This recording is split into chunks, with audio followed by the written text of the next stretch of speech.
Nous allons tout à l'heure prendre le micro pour dire un mot. Alléluia. Nous allons prendre le micro pour dire un mot tout à l'heure. Rigobert Mwamba. On peut l'acclamer.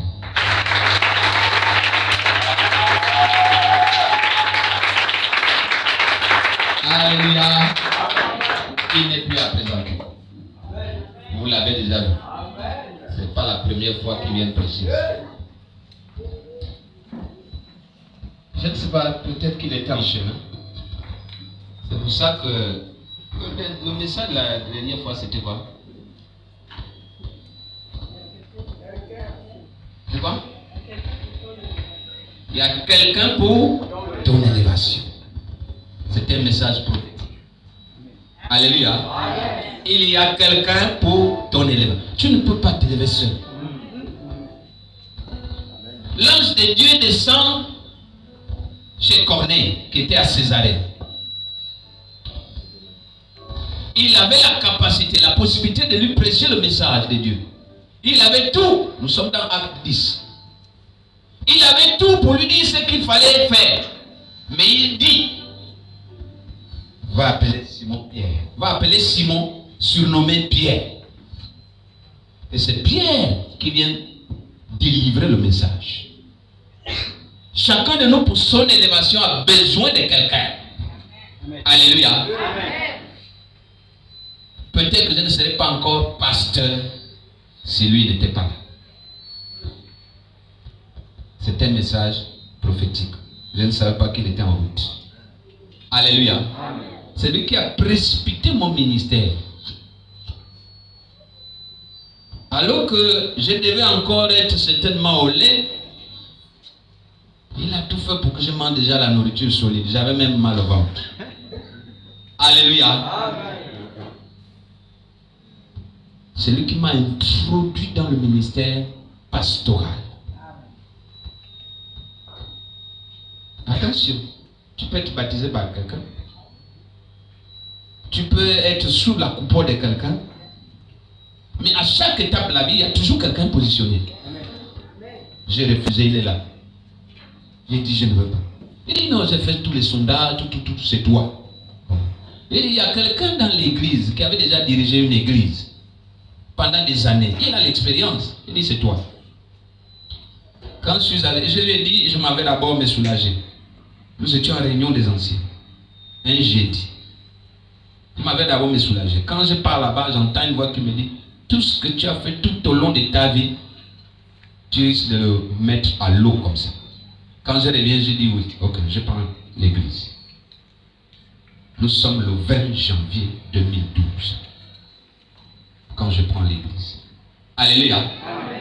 Je me débrouille. Et jusque-là, je suis encore debout. Quand cet homme arrive, c'est un père. Alléluia. Amen. C'est un père.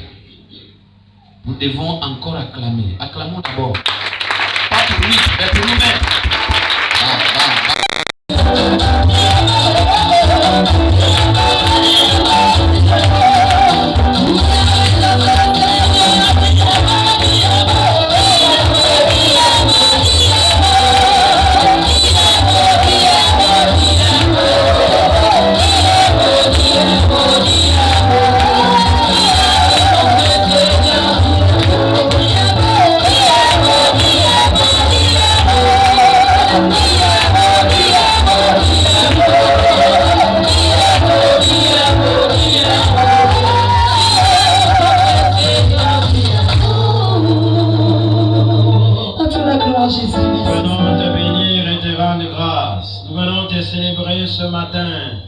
Nous venons, Seigneur, notre Père, notre Dieu, t'exalter, te magnifier, te glorifier. Merci encore pour ta présence au milieu de nous. Merci encore de nous faire du bien. Seigneur, nous sommes venus, Seigneur, ayant faim et soif, la Cantelebo. Ayant faim et soif de toi. Nous voulons nager ce matin dans ta présence. Nous sommes dans ta présence, Seigneur. Nous nageons dans ta présence ce matin.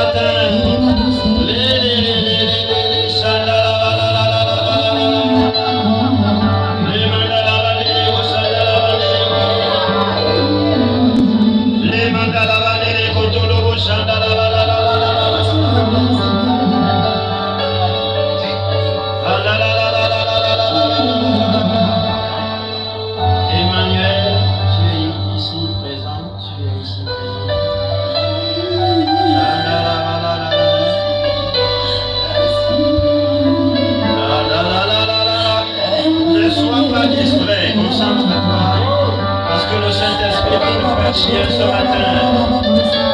Ne passe pas ce culte comme d'autres cultes. Concentre-toi. Et le Seigneur veut rendez-vous de tes attentes ce matin. Le Saint-Esprit est au rendez-vous de tes attentes. Il est au rendez-vous de tes attentes. Il est au rendez-vous de tes préoccupations. Il est au rendez-vous de tes solutions. Il est au rendez-vous de tes problèmes. Il est au rendez-vous des maladies. Il est au rendez-vous des inquiétudes.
Au sein de ce ministère du centre d'évangélisation Bethany.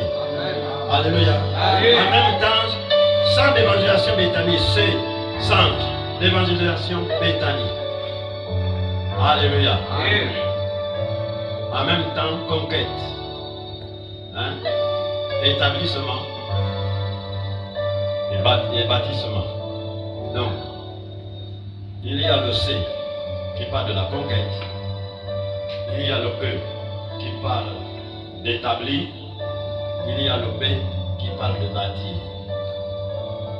Amen, amen. Je vais vous asseoir dans la présence de Dieu. Vous êtes un peuple merveilleux, acclamez pour vous-même.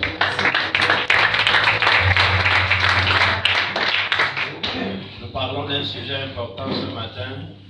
Je voudrais que chacun de nous puisse prêter l'oreille, disposer son cœur, parce que Dieu va nous faire du bien ce matin. L'esprit et ses manifestations. Amen, amen. La plénitude du Saint-Esprit et ses manifestations. Nous ouvrons nos Bibles dans le livre de Genèse. Encore, s'il vous plaît, par les compassions de Dieu, par votre permission, je voudrais encore que nous puissions nous lever pour lire la parole de Dieu. Au commencement était la parole était avec Dieu et la parole était Dieu. Et nous sommes très heureux de nous retrouver dans la présence de Dieu. La Bible déclare que nous devions prêcher l'évangile en toute occasion favorable. Je suis arrivé pour un deuil, j'ai perdu ma tante, la petite sœur de mon père. Je vais nous lire ce texte de Genèse chapitre 1er, à partir du verset 1 et 2. Je lis la parole de Dieu dans le livre de Genèse 1er. Au commencement, Dieu créa les cieux et la terre. La terre était informe et vide. Il y avait des ténèbres à la surface.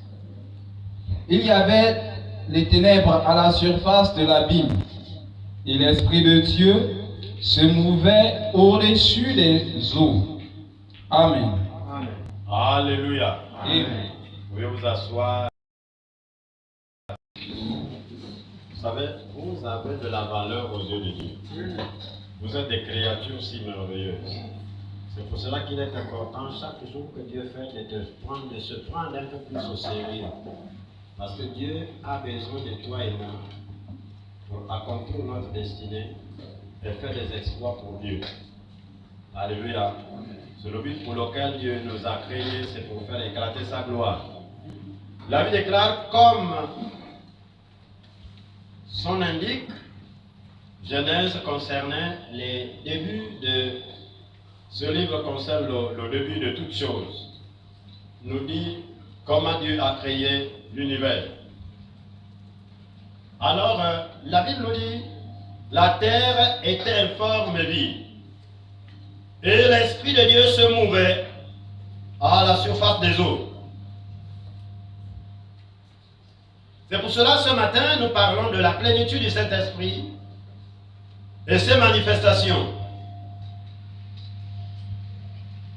Au début de la création, la Bible déclare que la terre était informe et vide.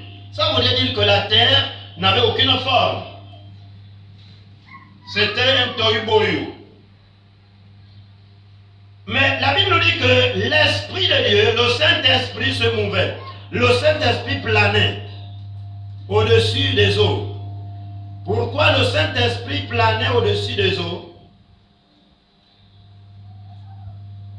Simplement parce que le Saint-Esprit n'avait pas encore trouvé un corps où il devait y habiter. Et c'est pour cela, lorsque Dieu a créé l'homme, il a pris l'homme, il lui a mis dans le jardin, il a soufflé au niveau des narines un souffle de vie, et l'homme est devenu un être vivant, une âme vivante. La Bible nous dit, cela montre que Dieu est à la fois le créateur et le dirigeant de toute la création. Mais elle raconte aussi la chute tragique de l'humanité dans le péché et la mort et le plan rédempteur de Dieu à travers son alliance avec Abraham et ses descendants. La Genèse comprend certaines histoires les plus mémorables de la Bible, en commençant par Adam et Ève. Et ainsi de suite, ainsi de suite, ainsi de suite. C'est pour cela, ce matin, la Bible dit la terre était informe et vide. Et l'Esprit de Dieu se mouvait au-dessus des eaux. Il est rempli du Saint-Esprit qui n'est pas obéissant. Quand tu es rempli du Saint-Esprit, tu es obéissant. Quand tu es rempli du Saint-Esprit, tu as de l'amour. Alléluia. Donc voici un peu ce que la chair produit. Vous allez aller lire ça à la maison. Maintenant, c'est que le Saint-Esprit manifeste. Les manifestations de l'Esprit. Nous sommes au verset 22 à 25 que nous lisons. 22 à 25. Mais le fruit de l'esprit, c'est l'amour, la joie, la paix, la patience, la bonté, la bénignité, Va doucement, ma fille. la fidélité. Mais le fruit de l'esprit, Mais le fruit de l'esprit, oui, c'est l'amour, oui, la joie, la paix, la patience, la bonté, la bénignité, la fidélité, la douceur, la tempérance. Alléluia. Amen, amen. La Bible dit, voici ce que produit l'Esprit, la plénitude du Saint-Esprit.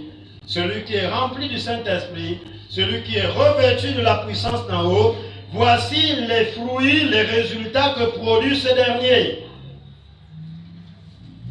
La Bible dit, mais le fruit de l'Esprit, mais le fruit de l'Esprit, ce que l'Esprit produit, c'est l'amour. Ce que le Saint-Esprit manifeste dans la vie du croyant, c'est l'amour. La Bible dit, aimez vos ennemis, aime ton prochain comme toi-même. Le véritable amour, c'est celui de voir les autres étant supérieurs à toi. Ce n'est pas avoir une autre opinion de soi-même, mais de voir que l'autre est plus grand que toi. Et de voir que l'autre est une source de bénédiction pour toi. La Bible dit, Dieu a fait d'Abraham une source de bénédiction. Ça veut dire qu'autant que nous sommes ce matin, chacun de nous est une source de bénédiction. Les chantres sont une source de bénédiction pour le ministère. Les chantres sont une source de bénédiction. Les intercesseurs sont une source de bénédiction. Les prédicateurs sont une source de bénédiction. Ceux qui sont à la sécurité sont une source de bénédiction. Chacun de nous à son niveau est une source de bénédiction. D'où la nécessité de ne pas négliger le travail de l'autre et de ne pas empiéter sur le travail de l'autre. Quand on te dit viens t'asseoir ici, si tu as l'Esprit de Dieu, tu es obéissant. Le Saint-Esprit ne forme pas des rebelles. Le Saint-Esprit forme des hommes soumis, obéissants. C'est des hommes qui sont carrés. C'est des hommes bien-aimés, c'est l'armée de Dieu. Et j'ai vu la seule armée du monde qui tue ses propres généraux, il n'y a que l'Église. Amen. La seule armée au monde qui tue ses généraux, c'est l'Église. Parce qu'à Béthanie, on ne forme pas des gendarmes, des militaires, des policiers. À Béthanie, on forme des commandos. Go, go. Alléluia. Amen. Est-ce qu'il y a des commandos dans cette salle? Amen. Amen, amen. La plénitude du Saint-Esprit et ses manifestations. Les manifestations de l'Esprit, c'est l'amour. Et l'amour produit quoi? L'amour produit la joie. Soyez toujours joyeux. L'amour produit quoi? La paix. Soyez en paix avec tous. La sanctification sans laquelle nulle personne ne verra le Seigneur. La paix, bien-aimée, c'est lorsque tu as des problèmes avec quelqu'un, c'est de trouver un terrain d'entente et c'est de revenir sur le meilleur sentiment. Il y a la patience. Nous devions être patients. Notre vie est attachée à une destinée. Mais nous devions être patients pour que cette destinée s'accomplisse. Certainement, Dieu a dit que cette destinée s'accomplira à l'âge de 45 ans. Mais toi, tu n'as que 20 ans, tu précipites, tu veux que ça, non. Attends à 45 ans à l'âge. Bien-aimé, Dieu pour te bénir, il n'a pas besoin d'attendre à ce que tu puisses l'avoir. Dieu ne bénit pas en fonction de l'âge. Dieu ne visite pas ses enfants en fonction de l'âge. Dieu visite ses enfants en fonction de l'intimité de chacun de nous. C'est pour cela, le Seigneur nous demande, bien-aimés, d'être patients. Dieu t'a promis le mariage. Vous savez, le mariage n'est pas un problème pour Dieu. Le mariage est un problème pour toi. Parce que Dieu a dit, il n'est pas bon que l'homme soit seul. Amen. Donc Dieu sait que il n'est pas bon que Joséphine soit seule. Dieu connaît, il sait, il n'est pas bon que Brigitte soit seule. Il y a une Brigitte dans la salle. Il y a une Brigitte dans la salle. Ah. Mais s'il n'y a pas de Brigitte, donc c'est que je dis ça va ailleurs, là où il y a les Brigitte. Il y a Valentine dans la salle. Il y a Berthe dans la salle. Bon, maintenant c'est qui le prénom? Le prénom? Oui, maman, toi tu as le lunettes. Hein? Dieu va nous bénir de toutes sortes de bénédictions. Non! Dès que nous sommes nés, tout a été anticipé. Alléluia. Mais c'est à chacun de nous de pouvoir rentrer dans ce que Dieu a dit. Amen. Oui. Il dit que Dieu nous a bénis. Le verbe est clair. Ephésiens 1, verset 3, il dit Dieu nous a bénis de toutes sortes de bénédictions. Donc, quand je sors du ventre de ma mère et mon père, je suis béni. Maintenant, c'est les actes que je dois poser qui vont faire en sorte que ça retarde cette bénédiction. Amen. Mais tu es béni. C'est pour cela le Seigneur nous dit que le Saint-Esprit, les manifestations de l'Esprit, c'est la bonté. Ça veut dire que dans tous les actes que nous posons, nous devions être bons. Ça veut dire que tout ce que nous faisons, faisons-le pour la seule unique gloire de notre Dieu. Posons de bonnes actions. Soyons fidèles. Les manifestations de l'Esprit, la fidélité est une notion rare au sein de l'Église. Vous devez être fidèle à Dieu. Vous devez être fidèle au Seigneur. Vous devez être fidèle. Bien aimé, la fidélité a deux dimensions. La loyauté a deux dimensions. La loyauté vis-à-vis de Dieu, la loyauté. Vous savez, la loyauté vis-à-vis de Dieu.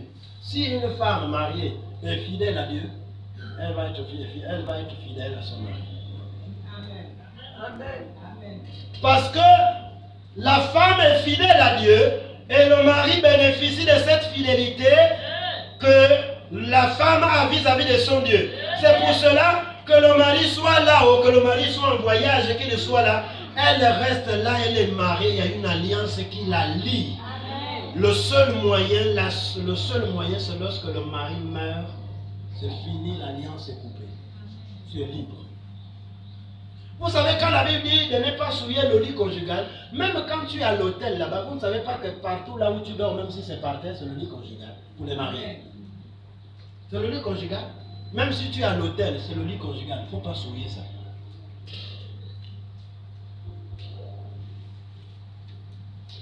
La fidélité et la loyauté. La douceur. Le Saint-Esprit n'est pas brutal. Celui qui a l'Esprit de Dieu n'est pas brutal.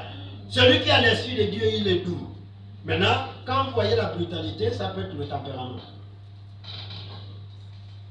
Par exemple, moi je suis doux, je prêche calmement, mais quand je passe à l'exercice du ministère, je suis violent. Vous allez constater qu'il y a des jours où je suis doux, des jours où je suis vraiment... Ça ne veut pas dire que l'Esprit de Dieu n'est pas là. C'est que produit les manifestations de l'Esprit, il y a l'amour, il y a la joie, il y a la paix, il y a la patience, il y a poser de bonnes actions, il y a la fidélité qui est la loyauté, il y a la douceur, il y a la tempérance. La tempérance ici, c'est la maîtrise de soi. C'est prendre le dessus face à toutes les circonstances qui se présentent dans notre vie. Quand vous voyez aujourd'hui les AVC, les crises cardiaques, c'est ça là. C'est le manque de maîtrise de soi, la tempérance. Et l'Esprit de Dieu se mouvait au-dessus des eaux. À la surface de l'abîme, et l'Esprit de Dieu se mouvait au-dessus des eaux. La plénitude du Saint-Esprit et ses manifestations. Lorsque nous parlons de la plénitude du Saint-Esprit, il s'agit simplement d'être rempli de l'Esprit de Dieu. Je vais illustrer la plénitude. Quelqu'un a une bouteille d'eau là avec un verre, s'il vous plaît, s'il y en a. Un verre, il y en a. Il n'y a pas.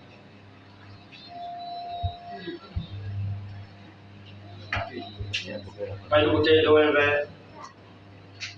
La plénitude du Saint-Esprit et ses manifestations. Lorsqu'on parle de la plénitude, le mot plénitude vient de l'adjectif qualificatif plein. Oui, on peut illustrer avec ça. Voilà. La plénitude du Saint-Esprit, vous allez voir ce qu'on appelle la plénitude du Saint-Esprit.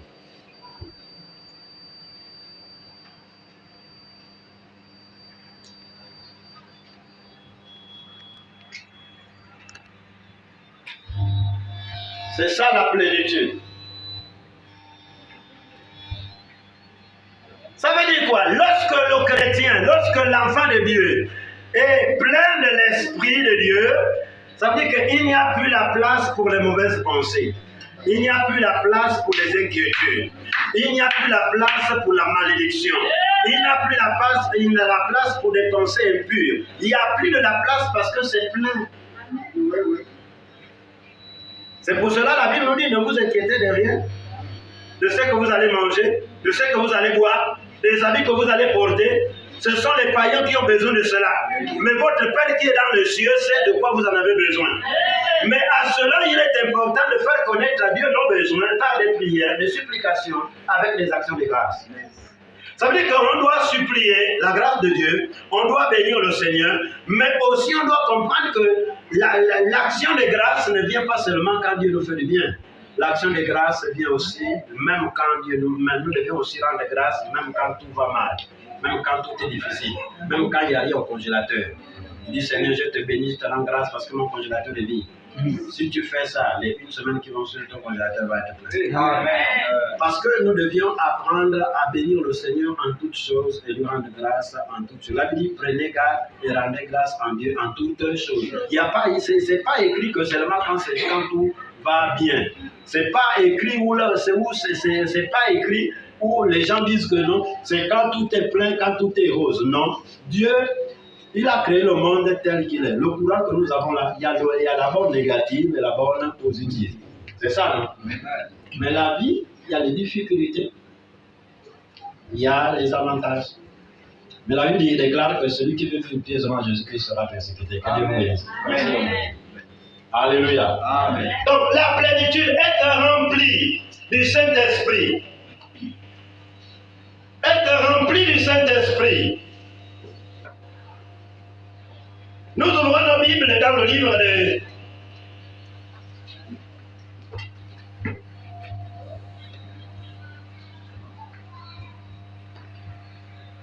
d'Éphésiens chapitre 5.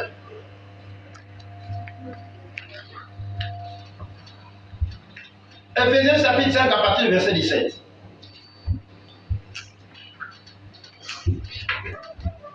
Éphésiens 5. Éphésiens 5, Oui. verset 17. Oui. C'est pourquoi ne soyez pas inconsidérés, Ne soyez pas inconsidérés, mais comprenez quelle est la volonté du Seigneur. mais comprenons quelle est la volonté du Seigneur. Ne vous enivrez pas de vin, Ne vous enivrez pas de vin, c'est de la débauche. c'est de la débauche pure et simple. Soyez au contraire Mais soyez au contraire remplis remplis de l'esprit. de l'esprit. Entretenez-vous Entretenez-vous par des psaumes, par des psaumes, par des hymnes par des hymnes, et par des cantiques par des cantiques spirituels, spirituels, chantant chantant et célébrant et célébrant de tout votre tout cœur votre cœur les louanges du Seigneur. les louanges du Seigneur. Rendez continuellement grâce Rendez continuellement grâce pour toutes choses pour toutes choses à Dieu le Père, à Dieu le Père, au nom de notre Seigneur au nom de Jésus-Christ. notre Seigneur Jésus. Amen. Acclame le Seigneur ton Dieu. La Bible dit ne vous enivrez pas de vin, c'est de la débauche. Ne vous enivrez, la débauche ici n'est pas d'abord seulement le fait de boire du vin. Ne vous enivrez pas des pensées négatives. Ne vous enivrez pas des inquiétudes. Ne vous enivrez pas des problèmes. Ne faites pas les problèmes que nous avons nos propres problèmes. Et mon problème là, et mes maladies là, ce ne sont pas tes maladies. Jésus a porté ces maladies à la croix. Alléluia. La Bible déclare qu'il a porté toutes nos maladies. Il les a livrées publiquement en spectacle triomphant d'elle par la croix. Il a dit, tout est accompli. Ne vous enivrez pas de vin, mais soyez au contraire remplis de la plénitude du Saint-Esprit. Soyez au contraire remplis de l'Esprit de Dieu. Soyez au contraire remplis du Saint-Esprit. Le désir ardent, la volonté de Dieu pour tous les croyants, c'est que nous soyons remplis de l'Esprit de Dieu. Et être rempli de l'Esprit de Dieu, c'est une expérience qui se passe de manière intérieure dans la vie du croyant. Parce que ça ne se voit pas. C'est 8. Jésus a fait la promesse. Il a fait la promesse à ses disciples, si on peut le lire. Il a fait la promesse aux disciples. Il a promis aux disciples de leur envoyer le Saint-Esprit, qui va leur conduire dans toute la vérité, pour qu'ils ne se sentent pas orphelins, pour qu'ils ne se sentent pas seuls, pour qu'ils ne se sentent pas délaissés, pour qu'ils ne se sentent pas abandonnés. Et c'est celui-là, notre compagnon de tous les jours. Même si tu n'as pas de mari, mais le Saint-Esprit est le meilleur mari. Quand le Saint-Esprit te caresse, ça n'a rien à voir à un homme quand un homme te caresse. Quand le Saint-Esprit te caresse, c'est doux. Mais quand un homme te caresse avec brutalité. Les caresses du Saint-Esprit, c'est doux. C'est-à-dire, tu sens, tu es tellement énervé, mais après, tu sens une paix intérieure. Tu sens comme si Dieu est en train de repasser. Il est en train de repasser ton cœur. Alléluia. Amen. Alléluia. Amen. C'est important de comprendre que être rempli du Saint-Esprit est d'une importance capitale pour tous les croyants. On ne peut pas faire les études sans être rempli du Saint-Esprit. On ne peut pas être efficace dans le monde séculier sans être rempli du Saint-Esprit.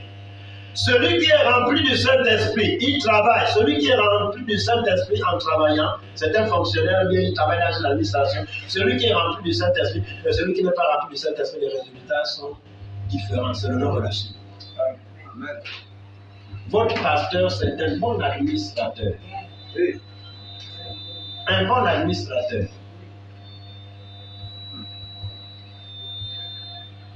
Mais le Seigneur t'attend là-bas. En haut là-bas.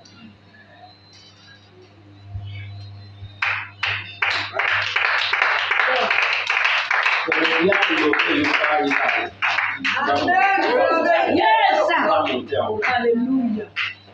Parce qu'il doit représenter l'Église en confirmation. Ministre de l'Éducation nationale, ministre de ceci, ministre de cela, ministre de ceci, ministre de cela. Il va aller là-bas. Amen. Il va partir. Il va aller représenter l'Église, il va aller. Les hautes responsabilités au niveau de la présidence, il va aller, il va occuper. Donc ne soyez pas surpris demain, quand vous allez le voir, quand on va sortir, il va être nommé à un poste de responsabilité. Ce n'est pas qu'il est dans la loge, ce n'est pas qu'il est dans la franc-maçonnerie, mais c'est Dieu qui est là. Ceux qui vont à la franc-maçonnerie, c'est les gens qui sont maboules. C'est le maboulisme. Il n'y a rien dans la franc-maçonnerie. J'ai fait ramper des francs-maçons comme ça. Là, il rentre. Garde à vous, il rentre. Il est là, il est en train de rentrer. Bon, fais-moi, démontre-moi comment vous faites dans votre maison. Il est là. Je dis, manifeste-toi. Il montre tout. Je dis, bon, maintenant, allez. Alléluia. La Bible déclare que celui qui est en nous est plus fort que celui qui est dans le monde. Amen. J'avais un franc-maçon dans ma famille. Dago est tombé, il a Aujourd'hui, les chrétiens, bien au niveau de l'alliance chrétienne. On ne joue pas avec ça. C'est pour cela qu'il est important de comprendre, de prendre notre vie chrétienne au sérieux. Parce que l'État se trouve au niveau du chaos, El Toriboyou, où l'État va lancer le regard à l'église, venir voir les pasteurs, donnez-nous des hommes crédibles. Donnez-nous des hommes qui ont la crainte de Dieu. Donnez-nous des hommes sages, des hommes qui ont l'expérience, l'expertise. Parce que le monde les a dessus. C'est pour cela que nous devions comprendre que nous sommes dans l'ère de la manifestation de la puissance de Dieu. Amen. On va gérer le pays. Parce que les païens, les politiques ont démontré par là plus de qu'ils ne peuvent pas. Amen. Mais moi, mon rôle, ce n'est pas celui d'être là-bas. Moi, mon rôle, c'est d'établir les hommes pour qu'ils soient là. Moi, mon rôle, c'est d'établir. J'établis les ministres, j'établis les présidents, j'établis les sénateurs, j'établis les ministres, j'établis les directeurs généraux, je t'établis, je t'envoie là-bas. Quand tu es déjà là-bas, il faut te souvenir de ce que Dieu a fait dans ta vie. Parce qu'on a besoin de ces hommes au niveau de l'État pour influencer et impacter. Alléluia. Parce qu'il est important d'élargir non seulement l'espace de notre temps, mais d'être tous engagés pour occuper les espaces. Ah? Voilà. Du tout. Il faut occuper les espaces. Il y a tellement d'espaces vides dans cette ville. Il y a tellement d'espaces vides dans notre nation. Et ces espaces-là, nous allons les occuper. Mais Dieu a besoin de toi, Dieu a besoin de moi. Dieu a besoin des hommes crédibles. Dieu a besoin des hommes comme le temps de Joseph. Pharaon a fait un songe. Il a fait un songe. Il a appelé les mages, il a appelé les astrologues, il a appelé les magiciens pour venir donner la signification de ce rêve. Il a vu sept vaches maigres, 7 vaches grasses et 7 vaches maigres qui symbolisaient 7 années d'abondance et 7 années de sécheresse. Et que le roi devait choisir un homme sage, intelligent, qui devait réserver de la récolte pendant 7 années d'abondance. Et que quand les 7 années de sécheresse devaient arriver, ça devait couvrir tout ça. Et Joseph arrive, il décline le rouleau et il donne l'explication. Et le roi se regarde, il regarde à gauche, il regarde à droite, au nord, au sud, à l'est, à l'ouest. Il n'a pas bien aimé. Celui qui amarre le bleu, c'est celui-là qui détache. Amen. Dans l'histoire de l'Église, c'est l'Église aujourd'hui elle-même qui s'est laissée piétiner aujourd'hui. Parce que dans l'histoire de l'Église, ce sont les pères de l'Église qui ont foutu la merde que nous vivons aujourd'hui. L'Église était le patron de toutes choses. L'Église gérait les choses spirituelles et gérait l'administration. Ils sont arrivés au niveau où, comme ils sont spirituels, ils étaient incapables. Ils ont dit, bon, nous allons donner la partie administrative à l'État. Et nous allons gérer le spirituel. Il n'y a pas d'administration sans le spirituel. Il faut qu'il y ait l'administration. Et le spirituel vient impacter l'administration. Et c'est comme ça qu'ils ont remis. Et voilà aujourd'hui. Comment ça se fait-il qu'un enfant va donner des ordres à sa mère? Vous avez déjà vu ça? Dans nos us et coutumes. On a déjà vu ça. Vous avez déjà vu un enfant qui donne des ordres à son père ou à sa mère? Comment l'État peut donner des ordres à l'Église? C'est l'Église qui est la mère de l'État. L'Église est la mère de l'État. C'est l'Église qui a enfanté l'État. C'est l'Église qui a mis l'État au monde. Donc l'Église doit être au-dessus, l'Église doit être élevée et l'État doit suivre les ordres que la mère doit donner. L'éducation, c'est pour cela que vous voyez là, on gère le dialogue national. C'est l'Église qui gère. C'est les signaux. Retenez ceci. Dès que le président de la transition va terminer son mandat, parce qu'on va lui donner encore, il va faire un mandat, le Dieu qui va passer à l'état. Amen.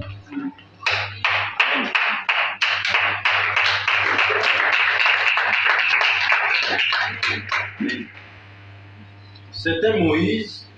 Quand Dieu a envoyé le peuple d'Israël, quand le peuple d'Israël était en Égypte en captivité, Dieu a envoyé son serviteur Moïse pour aller le délivrer. Pourquoi Dieu a envoyé rien que Moïse? Il n'y avait pas d'autre. Simplement parce que Moïse a grandi dans le palais royal, il connaissait le système. Vous ne pouvez pas déstabiliser un système si vous n'êtes pas l'élève. C'est pour cela que vous voyez le président du Dieu. Pourquoi vous allez avoir peur d'aller dans une maison, d'une église de la Rose-Croix? J'ai l'Esprit de Dieu, je rentre. Dès que je vais rentrer, ce sont eux-mêmes qui vont être dérangés. J'ai pas besoin. Pourquoi vous allez avoir peur? Vous transportez l'Esprit de Dieu, vous transportez Dieu en vous. Vous avez la Trinité en vous, le Père, le Fils et le Saint-Esprit. Il est en vous. Vous allez dans un endroit, c'est vous qui vous allez commencer à trembler. Vous savez, Dieu a dit à Jérémie, Dieu a dit à Jérémie, il dit ne tremble pas. Il dit ne tremble pas. Sinon, je vais te faire trembler devant ces hommes. Donc, on n'a pas besoin, nous sommes dans cette ère, nous sommes dans cette saison où nous allons élever l'étendard. C'est pour cela que nous devions abandonner notre mentalité du village.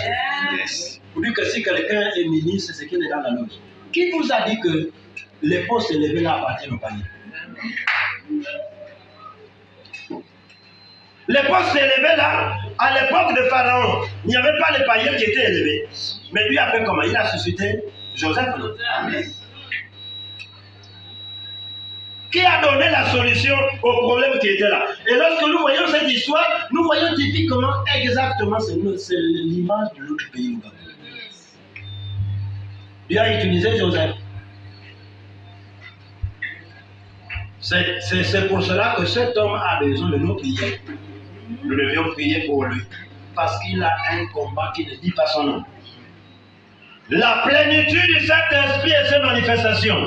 La Bible ne vous enivrez pas de vin, c'est la débauche, mais soyez au contraire remplis du Saint-Esprit. Le désir ardent de Dieu, c'est celui de nous voir être remplis de l'Esprit de Dieu. C'est pas être rempli de l'Esprit de Dieu pour avoir des frissons. Le Saint-Esprit ne donne pas les frissons. Si c'est les frissons, tu viens se les démanger, les chasses aujourd'hui, là, tout à l'heure. Ça n'a rien à voir. Le Saint-Esprit ne donne pas les frissons. Le Saint-Esprit n'a rien à voir avec le piment. Tu as mangé ton piment à la maison, puis tu viens faire ton piment là. Tu as mangé ton piment à la maison. Ça c'est quand on a mangé le piment, le petit piment. Ça, c'est quand on a mangé le piment. Le Saint-Esprit est un esprit élégant. Est un esprit d'ordre. Est un esprit qui ne peut pas te brutaliser. Est un esprit qui ne peut pas te décevoir. Est un esprit qui ne peut pas te faire honte. Mais le démon là, il te possède, il te violence, il te met par terre pour te ridiculiser. Ça sont les démons. Mais le Saint-Esprit qui est appelé l'Esprit de vérité, l'Esprit de connaissance, l'Esprit de sagesse, l'Esprit de force, l'Esprit de puissance, l'Esprit de gloire. Quand un chrétien a le Saint-Esprit, il est excellent à l'école pour les élèves. Tu es super intelligent. Parce qu'il n'y a pas une matière que tu ne vas pas comprendre. Parce que si le Saint-Esprit est un esprit d'intelligence, pourquoi le païen doit être devant toi et toi tu restes derrière? Le Saint-Esprit est un esprit de connaissance. Ça veut dire que Dieu va te donner la connaissance d'étudier tu vas étudier telle leçon et tu vas avoir la connaissance. Quand l'interrogation arrive, c'est 20 sur 20. Le professeur du mal même a corrigé ton devoir. Regardez les chrétiens. Derrière un païen, la païenne est première. Et toi, tu es chrétien, tu as le Saint-Esprit. Non, il faut que ça change. Ça change. À Béthanie, celui qui avait à l'époque, on avait des bacheliers de 11 ans, 12 ans. Et les parents avaient peur de les envoyer à l'étranger. Donc celui qui était le plus âgé, c'était 15 ans. Il a déjà son bac. Et aujourd'hui, on fait le bac 17 ans, 19 ans, 20 ans, on fait le bac. Tout le temps là, tu étais. Nous avons besoin ce matin de comprendre et de cultiver Bien-aimé, la manifestation de l'Esprit, le fait d'être rempli du Saint-Esprit, le fait d'être débordé, le fait d'être comblé, le fait d'être saturé, le fait d'être submergé de sa présence. Amen. Il faut que nous soyons plongés dans la présence de Dieu. Quand nous disons Emmanuel est là, ici, présent, avec nous. Vous allez voir, les gens, les yeux sont ouverts comme ça. Mais ici, là, on n'est pas à un endroit là où on va plus fermer les yeux. Ici, on est dans un endroit où tu viens, tu as une difficulté. Quand tu viens, il y a la solution. Mais ça dépendra de l'état de ton cœur. Ça dépendra de la manière dont tu es rentré dans la présence. Est-ce que vous savez que quand nous sommes dans la présence de Dieu, il n'y a aucune maladie qui existe dans la présence de Dieu? Amen. Donc, rien qu'en étant dans la présence de Dieu, la maladie va partir. Amen. Amen. C'est pour cela, bien-aimés, le Seigneur veut que nous soyons pleins. Le Seigneur veut que nous soyons ivres. Il dit, ne vous enivrez pas de vin, cela débauche, mais soyons au contraire remplis du Saint-Esprit. Le être rempli du Saint-Esprit n'a pas d'âge. Ne dis pas que non, moi j'ai déjà 60 ans, moi je suis déjà au 3e âge. Non. Nous avons invité, vous vous rappelez, on avait invité une évangéliste, Sarah Benz. On était avec le pasteur Tira, qui était venu faire une campagne. Nous devions nous rattraper maintenant quand nous sommes même à l'âge. Parce que l'Esprit de Dieu n'a pas de vieillesse. Amen. Il n'y a pas de vieillesse dans l'Esprit de Dieu. L'Esprit de Dieu n'a pas de vieillesse. Le Saint-Esprit ne fait pas vieillir. Le Saint-Esprit fait rajeunir. Le Saint-Esprit produit la nouvelle naissance. Le Saint-Esprit t'introduit dans la sanctification. Le Saint-Esprit nous amène à l'obéissance. Le Saint-Esprit nous introduit, bien-aimés, dans la fidélité, dans les couloirs et les boulevards de la fidélité. Alléluia. Et de la réussite. Alléluia.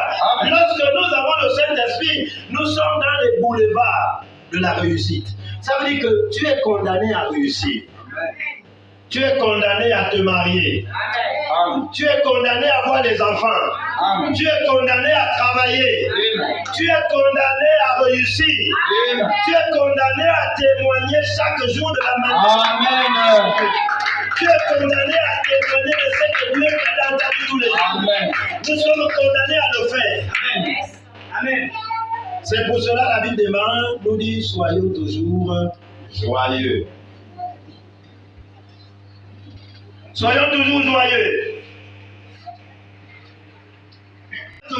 Ne savez-vous pas que votre corps est le temple du Saint-Esprit? Nous sommes dans 1 Corinthiens, chapitre 6, à partir du verset 18. Amen. C'est le verset 19.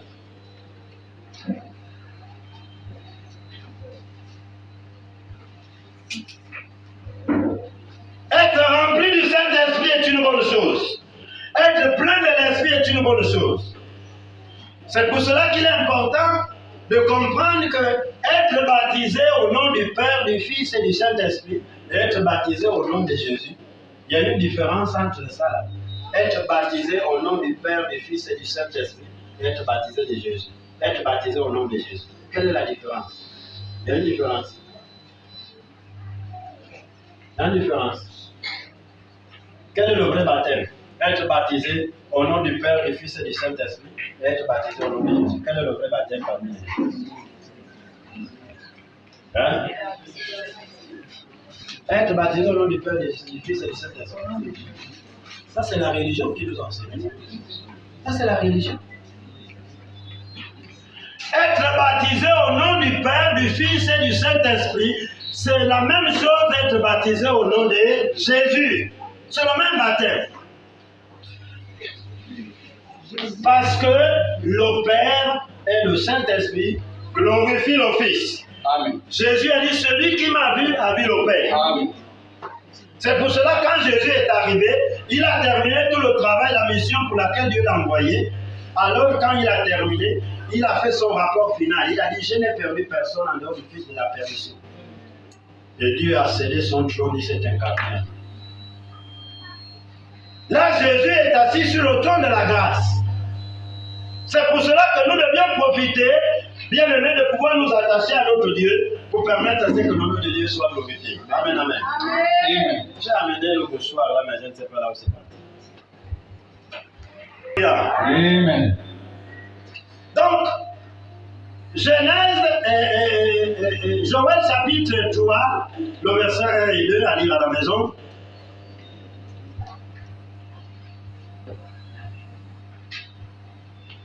Nous allons lire à lire à la maison.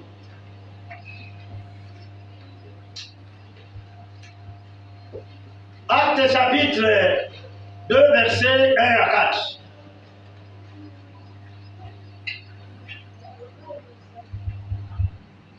Actes chapitre 2.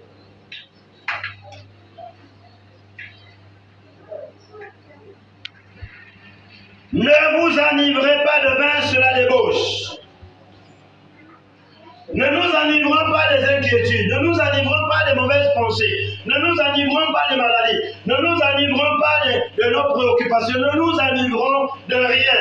Mais ce que Dieu veut, c'est que nous puissions avoir l'ivresse de l'Esprit. C'est que le Saint-Esprit puisse déborder, puisse remplir chacun de nous. Alléluia. Amen. Verset 1 à 2. 1 à 4.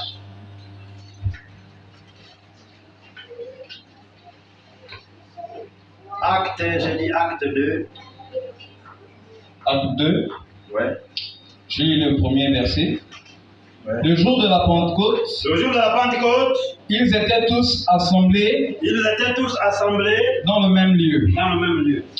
Tout à coup, Tout à coup, il vint du ciel le vent du ciel, un bruit un bruit comme celui d'un vent impétueux. comme celui d'un vent impétueux,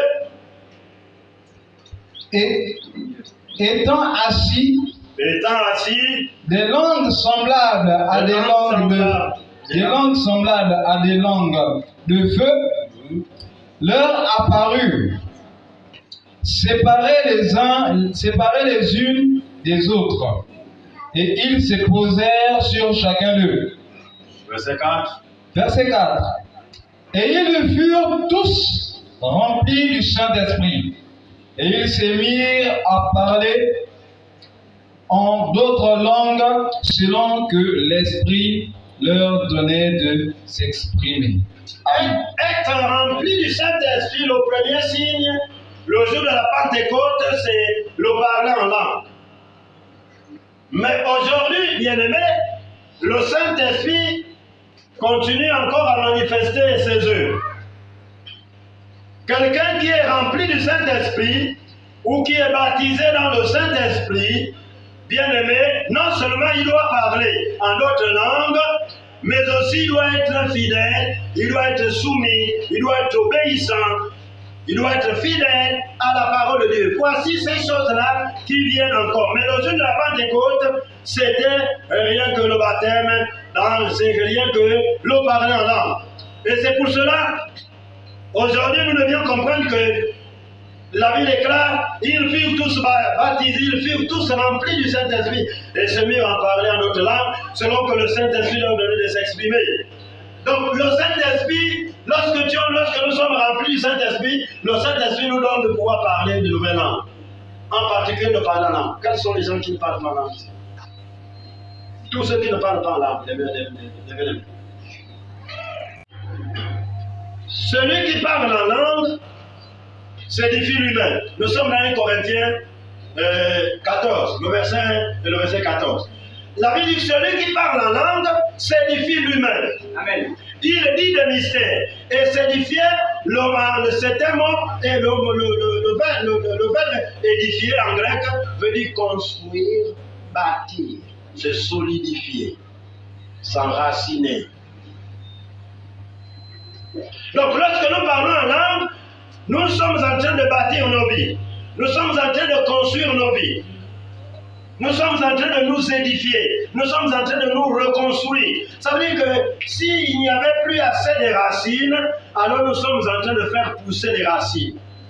Nous sommes en train de nous enraciner au fur et à mesure. Nous sommes en train de prendre le dessus. Les racines sont en train de s'enfoncer davantage. Et c'est pour cela bien-aimé, être rempli du Saint-Esprit est une expérience qui se passe à l'intérieur du croyant.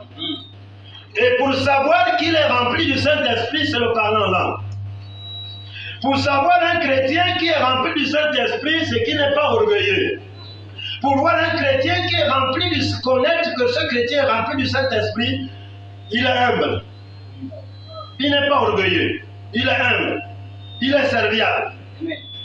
Lorsqu'on l'envoie, il part. Amen. Que ce soit avec les parents, que ce soit à l'église, que ce soit à l'école, que ce soit au niveau du travail. Amen. Un chrétien qui est rempli du Saint-Esprit ne laisse pas la place aux inquiétudes, ne laisse pas la place aux lamentations, ne laisse pas la place à la peur, ne laisse pas la place aux pensées négatives. Parce que nous péchons en pensée, en parole et en acte. Et c'est pour cela, pour nous en tant que croyants, nous ne devions pas laisser la place à toutes ces choses-là.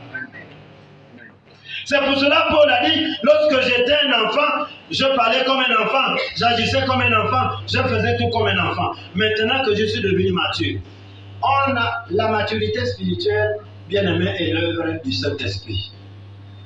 C'est le Saint-Esprit qui nous rend mature. C'est le Saint-Esprit qui nous rend sages.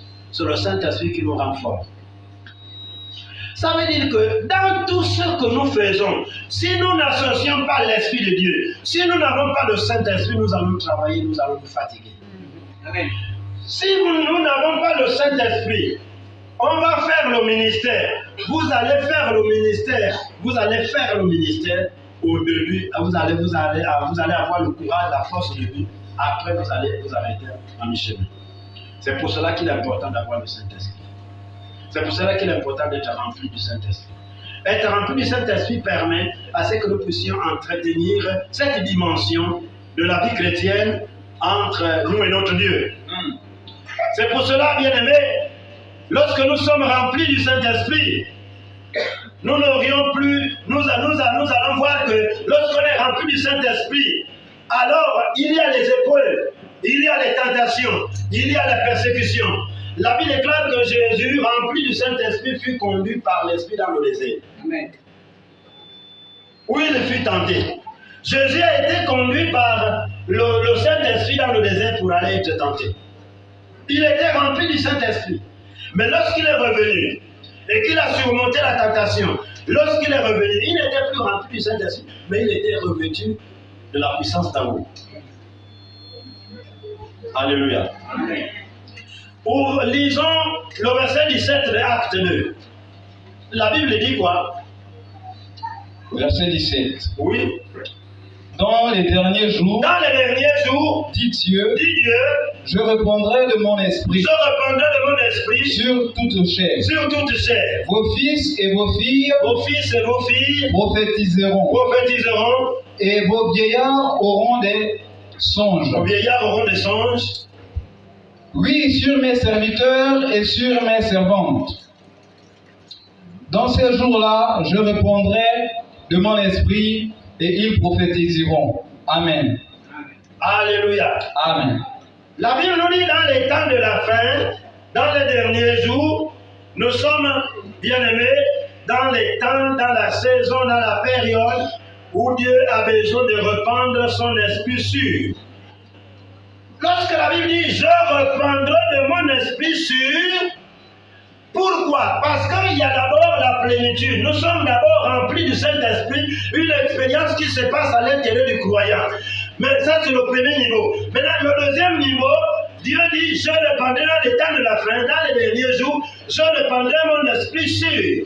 Ça veut dire quoi? L'esprit sur, bien-aimé, c'est le revêtement de puissance. Ça veut dire quoi? Ça veut dire que le chrétien qui est rempli du Saint-Esprit et qui est revêtu de la puissance d'en haut n'aura pas besoin de jeûner et prier pour chasser le démon. Il n'aura pas besoin de jeûner et prier pour le malade pour qu'il reçoive la guérison. Parce qu'il a déjà le revêtement. C'est là. Amen.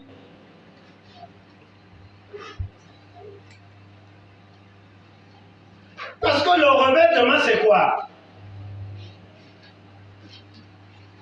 Voyez, il a...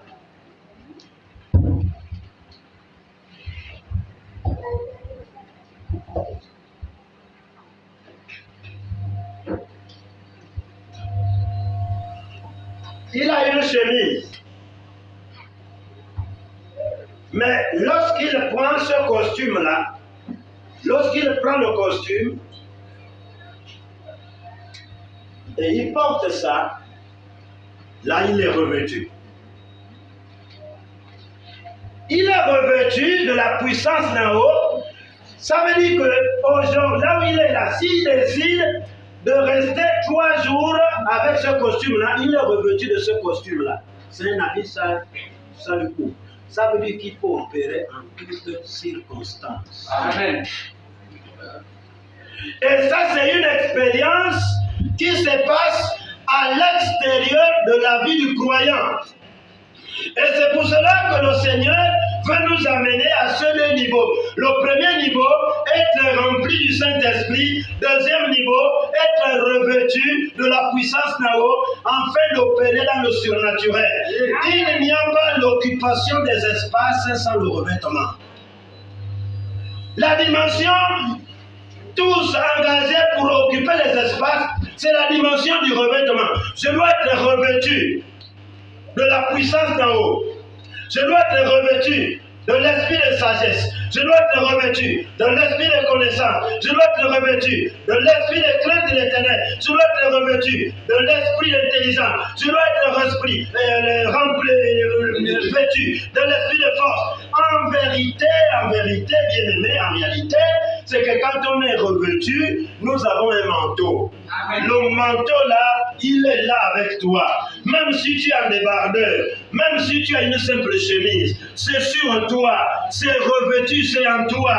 Partout là où tu opères dans le surnaturel. Amen. Et c'est pour cela que le Seigneur veut nous amener dans ces temps, parce qu'il veut utiliser ses enfants, il veut utiliser l'Église, il veut positionner l'Église à un niveau, à sa première place.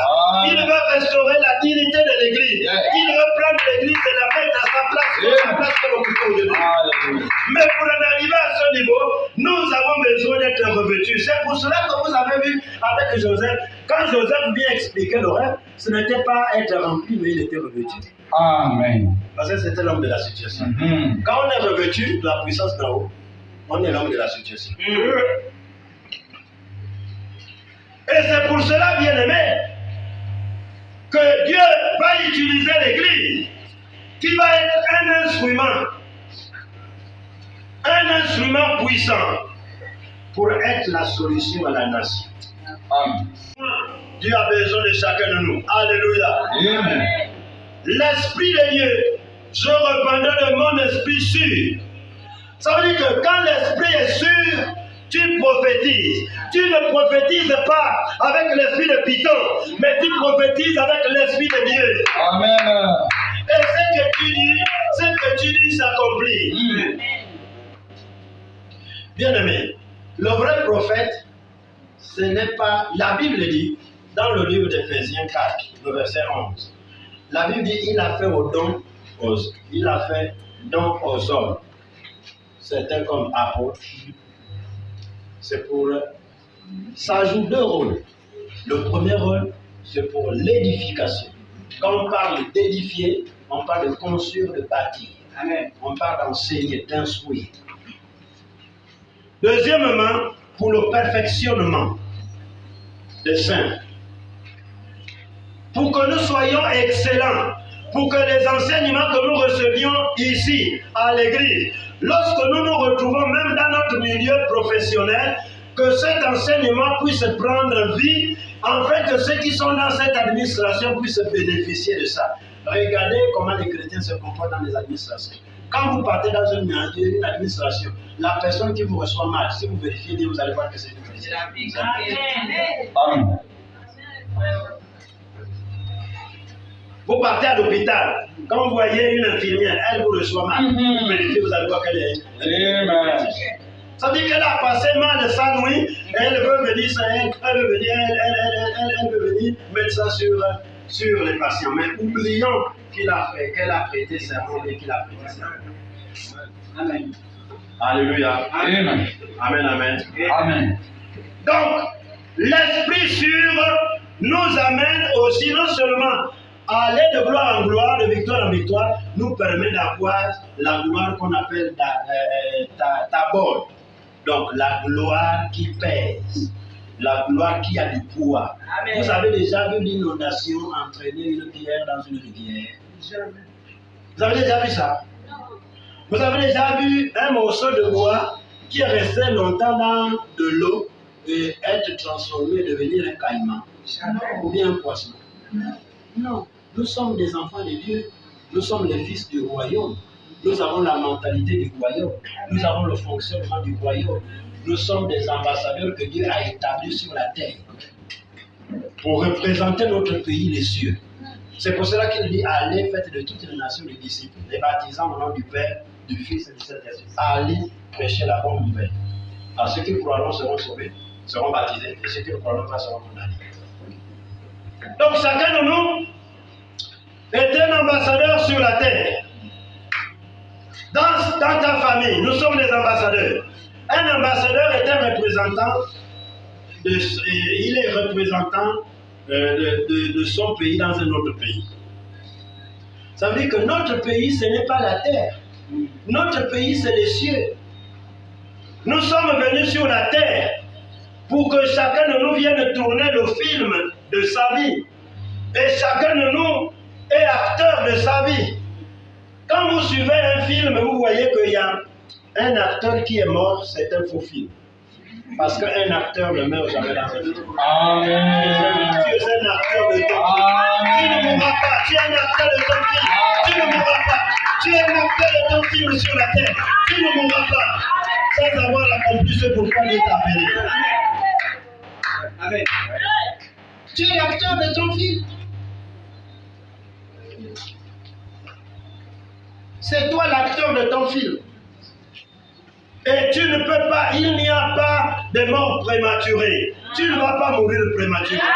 J'annule cela au nom de Jésus. Amen. Tu vas être rassasié de longs jours. Tu vivras assez longtemps. Tu es béni. Tu es béni, mon frère.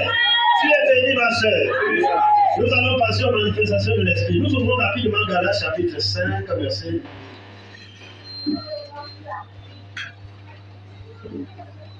verset 16.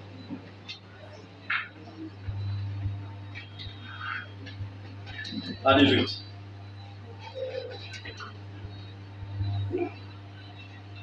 La Bible dit, laissez le Saint-Esprit diriger votre vie. Le Saint-Esprit doit diriger notre vie. La vie de chaque croyant doit être dirigée par le Saint-Esprit. Ça veut dire que quand un homme vient se présenter devant toi, quand il vient dire, oh mais tu es joli, tu es sûr que toi-même, quand tu te mets chaque matin, tu te vois sur ton miroir, toi-même tu ne vois pas que tu es belle. Bon, maintenant, quand un homme vient vers toi, il te dit que tu es belle, il y a quoi d'étrange, il n'y a pas de différence. Amen! Après, tu dis, oui, je suis belle, pourquoi tu dis ça? Allez. Toi-même, tu ne sais pas que tu es belle.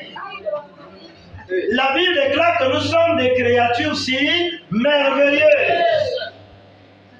Et nous avons de la valeur. Dieu nous a créés, Dieu nous a rachetés à un si grand prix. Quand tu entends ces paroles, c'est simplement pour te séduire. Parce que le flatteur vit au dépend de celui qui l'écoute. Amen. Yes.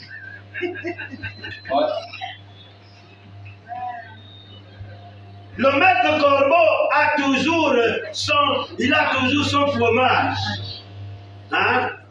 Il a toujours son fromage.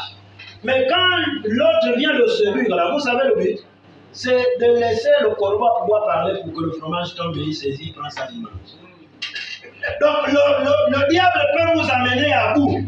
Le diable peut vous mettre en confrontation avec votre pasteur. Le diable peut vous mettre en confrontation avec votre frère ou votre soeur. Mais si vous n'avez pas l'esprit de discernement, vous allez dire, bon, restez avec votre église. Amen. Donc avant, c'était ton église, aujourd'hui c'est maintenant l'église des autres. Bon, faisons aussi ça dans nos familles. À partir d'aujourd'hui, il n'y a pas de problème dans nos familles. Il y a des problèmes, non? Quand je termine là, après, je vais aller régler les problèmes au niveau de la famille. On a la réunion. Bon, dites-moi un peu, quelle est la personne qui a levé sa main un jour pour dire non, restez avec votre famille à partir d'aujourd'hui, je ne fais plus partie de votre famille. Mais quand il s'agit de dire restez avec votre église, c'est pas. Mais tu ne sais pas que la manière dont tu parles, là, tu vas avec la malédiction. Tu vas avec ce qu'on appelle la lettre. Là où tu vas aller, tu vas aller communiquer. La Bible déclare n'abandonnez pas votre assemblée. Ceux qui sont à Béthanie, restez à Béthanie. Vous êtes dans un ministère où on croit à tous vos ministères. Vous êtes dans un ministère où nous, on croit à ce que Dieu a mis à l'intérieur de vous. Ça veut dire que vous êtes libre de faire éclater ce que Dieu a mis en chacun de nous. Laissons le Saint-Esprit diriger notre vie. Celui qui est rempli du Saint-Esprit ne vit plus pour lui-même. Comme dit Paul, il dit, ce n'est plus moi qui vis, mais c'est Christ qui vit en moi. Cette chose qui était pour moi des cœurs, je regarde cela comme de la boue, à cause de l'excellence de la connaissance de mon Seigneur et mon Sauveur Jésus-Christ. Amen. Le Seigneur veut nous amener dans la dimension bien-aimée du revêtement de puissance, dans l'excellence de la connaissance. Parce que dans la connaissance, il y a des niveaux. Mais le Seigneur veut nous pousser dans le revêtement de puissance. Dieu veut aussi nous amener dans l'excellence de la connaissance. Quand nous sommes dans l'excellence de la connaissance, un franc-maçon va venir, un branamiste va venir, un sorcier va venir, un témoin de Jéhovah va venir pour venir te séduire, pour t'amener dans son église, tu n'iras jamais. Je suis allé un jour aller prêcher dans une église qui est conduite par l'Esprit de Dieu et fils de Dieu. Donc celui qui a l'Esprit de Dieu, il est fils de Dieu. Mais celui qui n'a pas l'Esprit de Dieu n'appartient pas à Dieu. Et c'est pour cela que la Bible nous dit que laissons-nous diriger par le Saint-Esprit. Laissons notre vie être dirigée par le Saint-Esprit. Et lorsque notre vie est dirigée par le Saint-Esprit, vous allez voir que Dieu va se manifester pleinement. On peut le lire, versets 16 et 17 à 18, Galates 5.